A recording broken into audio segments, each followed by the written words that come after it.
शनि, केतु और चंद्रमा के कंजक्शन को हम लगातार विचार कर रहे हैं और इस वीडियो में अब आपके नवम भाव के लिए चर्चा करने वाले हैं। तो अगर आपका मिथुन लगन का चार्ट हो तो कुछ इस प्रकार से आपका शनि, केतु और चंद्रमा का कंजक्शन आपको दिखेगा कुंभ राशि में, जहां शनि अपने ही घर में स्थित होंगे। देखिए, अब सबसे मेन बात यहाँ शनि के लिए ही है सबसे पहले, क्योंकि शनि अपने घर में स्थित है। तो शनि अगर वक्री होंगे, उस केस में केतु का जो प्रभाव है शनि पर वो और भी ज्यादा बढ़ जाएगा और फिर आपका शनि वक्री होने से हो सकता है वो अष्टम के ज्यादा क्लोज हो, क्योंकि उनका जो मूवमेंट है वो केतु के साथ आपके अष्टम भाव की तरफ ही होगा।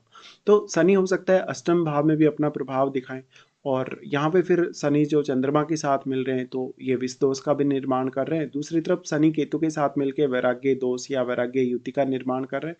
दूसरी तरफ यहाँ जो केतु चंद्रमा के साथ जो कंजक्शन बनाए हुए हैं, इसमें यहाँ ग्रहण दोष का निर्माण हो रहा है। तो ऐसा कंजक्शन स्पिरिचुअलिटी के लिए बहुत ही अच्छा कंजक्शन है, बट इसमें जातक अपनी फीलिंग्स खो देता है, अपने इमोशंस को खो देता है, वो अपनी रियल फीलिंग को नहीं समझ पाता, क्योंकि यहाँ सारी की सारी एनर्जी केतु अपने में समाहित कर लेते हैं और चंद्रमा जैसा सॉफ्ट प्लैनेट यहाँ पे है।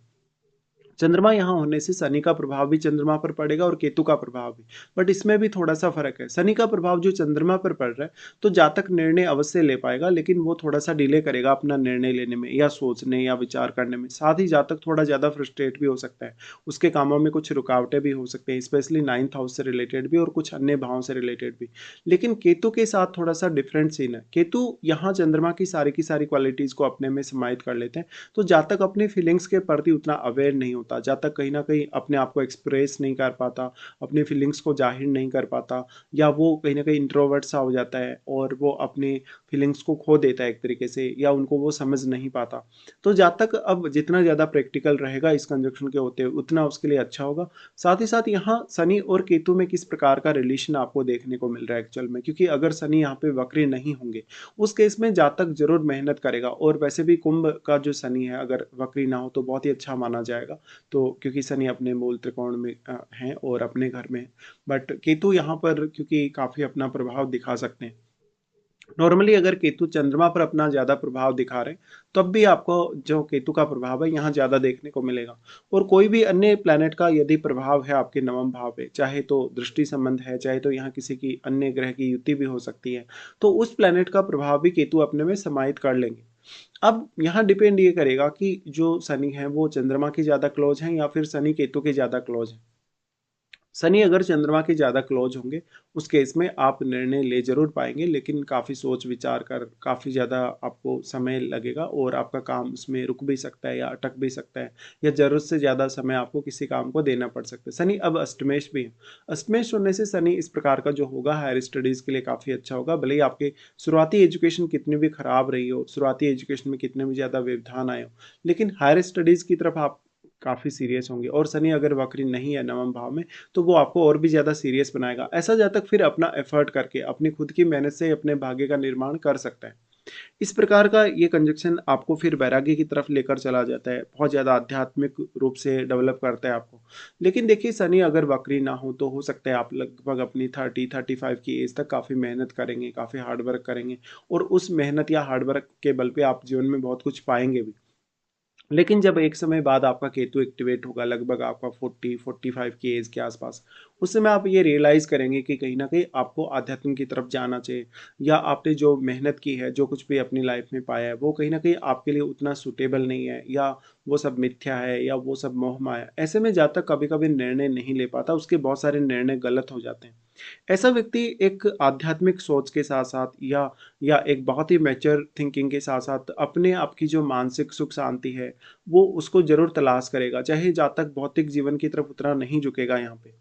अब जो चंद्रमा है वो आपके दूसरे घर के लॉर्ड हैं और वो माता जी के भी कारक हैं, इसलिए जातक जब भी धन से रिलेटेड कोई फैसला लेगा, अपनी इनकम से रिलेटेड कोई भी फैसला लेगा, तो वो काफी ज्यादा कंफ्यूजन में आ जाएगा। मदर के साथ भी आपका रिश्ता काफी उतार चढ़ाव भरा हो सकता है, क्योंकि आपकी मदर बहुत स्ट्रिक्ट हो सकती हैं, वो बहुत ज्यादा आध्यात्मिक या धार्मिक हो सकती हैं। साथ ही आपको मदर से छोटी उम्र में ही दूर होना पड़ सकता है, चाहे तो अपनी स्टडी पर्पज के लिए आप दूर हुए हो, या तो फिर मदर के स्वास्थ्य को लेकर कुछ दिक्कतें रही हों। चंद्रमा यहाँ आ गए नवम भाव में, तो ये आध्यात्मिक सोच आपको प्रदान करेंगे। आपकी सोच जो सामान्य लोग हैं, जो एक जनरल जो लोगों की जो थिंकिंग होती है, उससे काफ़ी डिफरेंट हो सकती है। इस प्रकार का कंजक्शन आपको बहुत ज़्यादा सोचने, विचार करने के साथ-साथ बहुत ज़्यादा गहराई देगा आपकी सोच में। लेकिन उस गहराई को, उस कहीं न कहीं डीप स्थिति को आप कितना अच्छे से उपयोग कर पाते हैं अपने स्टडीज़ वगैरह के लिए या किसी भी अन्य कार्य के लिए। देखिए, इस प्रकार से अब चंद्रमा पर शनि का जो प्रभाव है या चंद्रमा पर जो केतु का प्रभाव, उस वजह से कभी-कभी जातक के मन में बहुत ज़्यादा नेगेटिव थॉट्स भी आ जाते हैं। जातक अपने आप को कहीं न कहीं इमोशंस के मामले में उतना ज़्यादा फ़ील नहीं कर पाता या वो बहुत ज़्यादा अकेलापन फ़ील करता है। उसकी जो अंतर्दृष्टि है वो हालाँकि काफ़ी अच्छी होती है, उसका इंट्यूशन बहुत अच्छा होता है और उसको पूर्वाभास भी काफ़ी अच्छा हो सकता है। लेकिन जातक अपने आप को रियलिटी में फ़ील नहीं कर पाता। वो अपनी जो रियल क्वालिटीज़ हैं या उसका जो रियल टैलेंट है, उसको वो फ़ील नहीं कर पाता कहीं न कहीं। तो भावनाओं को व्यक्त करने में ऐसा जातक बहुत ज़्यादा पीछे रह जाता है या वो किसी भी रिश्ते में जब किसी के साथ वार्तालाप करता है, किसी के सामने आता है फ़ेस टू फ़ेस, तो वो अपने आप को बहुत अच्छे से रिएक्ट नहीं करा पाता। अब इस वजह से आपके पिता के साथ भी रिलेशन काफ़ी प्रभावित होने के चांसेस हैं। तो पिता के साथ कहीं न कहीं मतभेद होना या पिता के स्वास्थ्य को लेके कुछ दिक्कतें होने की संभावना हो सकती है। यहाँ पे अब जातक का जो भाग्य है वो उसका लगभग साथ या तो बिल्कुल ही नहीं देगा या तो काफ़ी धीरे-धीरे जातक का भाग्य साथ देगा और शनि अगर वक्री हो जाए तो जातक बहुत जल्दी आध्यात्म की तरफ झुक जाएगा। ऐसा जातक कानून के क्षेत्र में बहुत अच्छा कार्य फिर भी कर सकता है या वो कोई बहुत बड़ा एक दार्शनिक व्यक्ति हो सकता है, कोई बहुत आध्यात्मिक व्यक्ति वो हो सकता है। वो तंत्र मंत्र का कोई बहुत बड़ा ज्ञाता हो सकता है। तो वो वैसे तो काफ़ी पॉपुलर होगा जातक, इवन देश-विदेश में भी वो काफ़ी पॉपुलर हो सकता है। बट जो भौतिक जनजीवन है, जो जो परिवार के साथ रिश्ते हैं, जो जीवन साथी के साथ जो रिश्ता है, उसको लेके यहाँ काफ़ी ज़्यादा खराब स्थिति है। इस प्रकार से हालाँकि शनि अगर वक्री ना हो यहाँ पे, तो शनि आप में बहुत ज़्यादा धैर्य दिलाने का काम करते हैं, अनुशासन लाने का कार्य करते हैं। साथ में आपको कहीं न कहीं देरी अवश्य करेंगे शनि अगर वो वक्री नहीं है और वक्री होने के केस में भी फिर वो कहीं न कहीं आपको जल्दी आध्यात्म की तरफ प्रेरित कर सकते हैं। अब डिपेंड ये करता है कि चंद्रमा यहाँ शनि से ज़्यादा प्रभावित है या चंद्रमा केतु से ज़्यादा प्रभावित है। तो दोनों की स्थिति मैंने आपको यहाँ पे बताई कि शनि से जब चंद्रमा प्रभावित होंगे तो डिफरेंट स्थिति है और चंद्रमा अगर केतु से ज़्यादा प्रभावित होंगे तब थोड़ा डिफरेंट स्थिति है। अब यहाँ पे आपको चंद्रमा पर ही सबसे ज़्यादा ध्यान देना होगा और आप सांसारिक रूप से काफ़ी ज़्यादा विरक्त होंगे, भ्रमित होंगे या कहीं न कहीं आप ऐसे विषयों में जा सकते हैं जहाँ पर लंबे समय तक आपको एक ही प्रकार का काम करना रहता है, जहाँ पर बहुत ज़्यादा गहराई से सोचना, विचार करना पड़ता है। अब अगर हम दृष्टियों के हिसाब से भी यहाँ विचार करेंगे, तो शनि का सबसे पहले दृष्टि 11वें घर पे होगा। देखिए 11वां घर वैसे शनि के लिए अपना नीच का घर है, लेकिन यहाँ शनि स्वयं अच्छी स्थिति में बैठे हैं। बट अगर वो वक्री नहीं और फिर अगर ये दृष्टि डाल रहे हैं, तो वो आपको धन के प्रति, आपके आपके नेटवर्क के प्रति काफ़ी ज़्यादा अनुशासित बनाते हैं और काफ़ी डेडिकेटेड भी बनाते हैं। तो भले ही आप कितने ही ज़्यादा सक्षम हों, सक्षम ना भी हों, तो भी आप दूसरों को बहुत ज़्यादा सपोर्ट करते हैं, बट आप सोशली लोगों से उतने ज़्यादा कनेक्ट नहीं हो पाते। आपका व्यवहार थोड़ा स्ट्रिक्ट हो सकता है, आपकी वाणी थोड़ी स्ट्रिक्ट हो सकती है। तो इस वजह से बहुत बड़ा नेटवर्क तो होगा, नहीं होगा आपका। बट जो भी लोग आपके नेटवर्क में होंगे, जो भी लोग आपसे जुड़े होंगे, वो आपसे काफ़ी लाभान्वित होंगे। वो लोग आपका काफ़ी ज़्यादा मान-सम्मान भी करेंगे, आपको प्रतिष्ठा भी वो प्रदान करेंगे और आपको एप्रिशिएट करेंगे। स्पेशली वो आपके ज्ञान की वजह से, आपकी थिंकिंग की वजह से ऐसा करेंगे। अब जो यहाँ प्लैनेट बैठा है, उस प्लैनेट विशेष को लेके आप में बहुत ज़्यादा अनुशासन आ सकता है। फिर वो प्लैनेट्स आपके चार्ट में जिन-जिन भावों का स्वामी है, उनके लिए भी आप अपने अंदर बहुत ज़्यादा डेडिकेशन या अनुशासन देख पाएँगे। फिर इन तीनों का प्रभाव आपके यहाँ थर्ड हाउस पे है।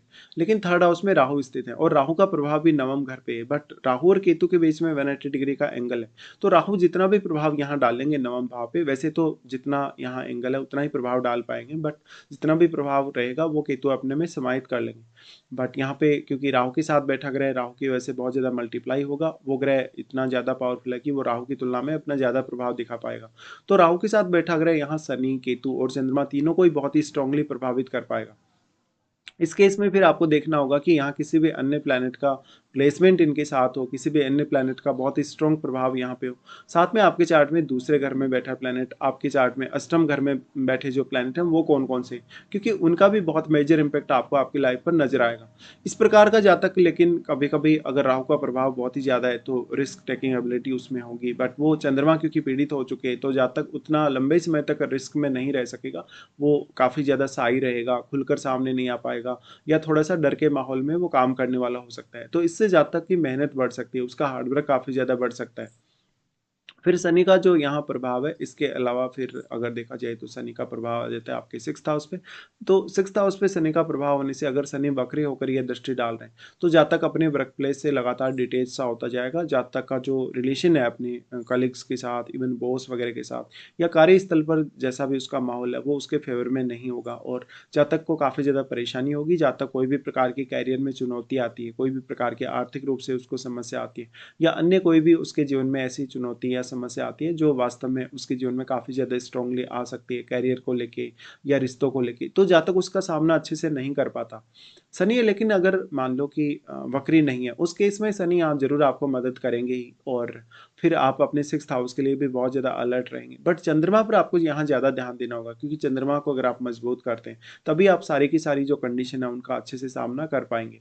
शनि जब 6th हाउस में प्रभाव डालते हैं, तो शनि बिना मेहनत के कुछ भी ज़्यादा देते नहीं हैं, तो यहाँ मेहनत भी फिर भी आपकी बढ़ने वाली है। और अगर मान लो शनि वक्री होकर ये दृष्टि डाल रहे हैं, तो भले ही शनि आपको कार्यों में डिले नहीं करेंगे, लेकिन वो डिटेच बहुत जल्दी कर देंगे वैराग्य योग का प्रभाव बढ़ने की वजह से। तो ऐसा कंजंक्शन एक बहुत ही ज़्यादा कहीं न कहीं आपके ऊपर इम्पैक्ट डालेगा, आपकी थॉट पे, आपके सोचने, विचार करने, आपके फैसले लेने पे और बहुत ही एक अलग यूनिक प्रकार की एबिलिटी, यूनिक प्रकार की क्वालिटी आप में इस कंजंक्शन के यहाँ होते हुए हो सकती है।